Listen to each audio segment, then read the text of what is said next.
Hello, everyone. Welcome back to the Melanin Margin, the weekly chat show where conversations about race are never off the table. We're your hosts, Quaviondre Williams.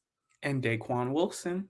So let's get into this week's conversation. What's hot on the table this week?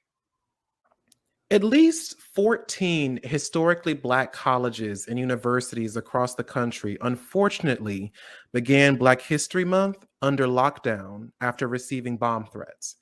These HBCUs include Coppin State University, Jackson State University, Mississippi Valley State University, and others.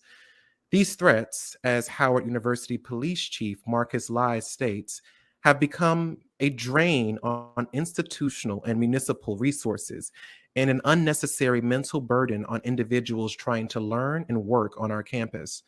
The White House, along with the U.S. Department of Homeland Security, says that they are taking these threats seriously and are investigating the situation. U.S. Educational Secretary Miguel Cardona stated in a tweet, "My team will continue to work with students, faculty, and alumni to make sure that HBCUs continue to be a safe space for students to learn." Now, where the origin of these threats have yet not been assessed by the White House, Police Chief Jakari Young stated that in Daytona Beach, the person who called the bomb threat claimed to be affiliated with a neo-Nazi organization. So, Daquon, do you think that these threats were part of a strategic and intentional plot? Absolutely. Because this is proof that racism is still alive and well in our country. The same racism we saw during slavery, the same racism we saw during Jim Crow, the same racism we saw during the Red Summer of 1919, the same racism we saw in Tulsa where they burned down Black Wall Street, the same racism we see every time our people are left for dead in the streets by the weight of injustice, and we have the nerve to call it out. You expect me to believe that 14 HBCUs receiving bomb threats on the first day of Black History Month was anything but strategic and intentional in a country where white supremacists raided the White House because their racist leader lost? Bullshit. Black success is a threat to white supremacy, and these white supremacists will do anything to tear it down. 100%. I think that I can honestly answer this question with one word. Two words. Stand by. Is that not what Donald Trump said to white supremacists? Is that not what he let them know? It's the sad part is this is not baffling to me. This is not surprising to me. This is not, oh my God, this is so crazy. I couldn't possibly have seen this coming. No, I did. And it's because of the fact that we know that racism, white supremacy, it's the fabric of our American society, most of human society. White people have put themselves up so high that everything else is but dirt underneath their feet. And every other race is just something to play, a plaything, an accessory. And the fact that these threats all happen on the same day lets us know that these terrorist organizations, these white supremacist neo-Nazi organizations, because call it what it is, terrorism. Because call it exactly what it is, are in communication with each other. They are all having conversations. They are all making these making headway, and it's not that hard for them to. That's the craziest part to me, is that as much as we're able to see when somebody might make a some kind of bomb or some kind of crazy thing like that or whatever, as much as the CIA and the whatever are able to tap into phone lines and tap into these things, this lets me know that this is more than just a few racist people.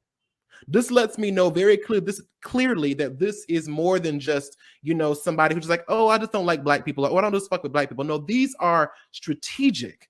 These are very well thought out plans. Well thought out plans. And I think that we need to stop infantilizing people who are racist, or these are people who they just don't know. They just don't know. They're not aware. There is way too much information in our society, way too much access for people to still act as if they don't understand racism. If people, grown ass men and women, are still racist, it's because they're willfully ignorant. Or let me make it very clear, it's because they want to give up their power. Because why would you? If you're at the top of the game, why would you share? Especially with something that you don't relate to or understand. Right. And I think that when I heard about this story, my heart just ached. Because even though I didn't go to an HBCU, I have a lot of family members that did or are currently going through it. I have a lot of friends who went to an HBCU or are currently going through it. And I know just how hard college can be. Mm-hmm. But to imagine going to college and being terrorized like this, the cost that will have on your mental health, you may be the first generation to go to college. You're just trying to get an education, get a good job, and just do something good for your family and for your community. And you're terrorized like this. It's ridiculous. It's absolutely disgusting. And it's tiring because these students are going through the same things that their parents went through, that their grandparents went through, that generations after generations of Black people in this country have gone through: white terrorism. And I think that it's so insidious in the fact that these are supposed to be safe spaces for Black people. Right. These are spaces that we created for ourselves to help uplift each other. And white people, again, like you said before, Black Wall Street, all these things that we have tried. Every time we try to get ahead, white people find a way to tear us down or break our spirit. Every time. Every single time. And it's just, I think that also to our white allies, or to the people who are trying to be anti-racist, understand that when Black people create safe spaces, it's best to stay out of them, even if you are an ally. Because these, unfortunately, no matter how anti-racist you may believe yourself to be, as a white person, you benefit from white supremacy. There are things that no matter how much research you do, you just will not understand. You will not understand the fear of a Black person having to walk past a group of police officers. You never understand the fear of being pulled over and having to make sure that you have your phone recording. You will never understand the fear of just being Black in America. You will never understand that. So when Black people create a safe space for other Black people, or when POC people as a whole create safe spaces to discuss being a POC person in America, get the fuck out of the way. Say that again. Get out of the way. Let us have that, because at the end of the day, as much as the best thing that you can do is to mind your fucking business. The best thing you can do is to understand that you are not entitled to this space. And that's where a lot of that white supremacist values and that white privilege comes from, because white people are not used to being told they can't exist in a space, because they exist in every space. Right.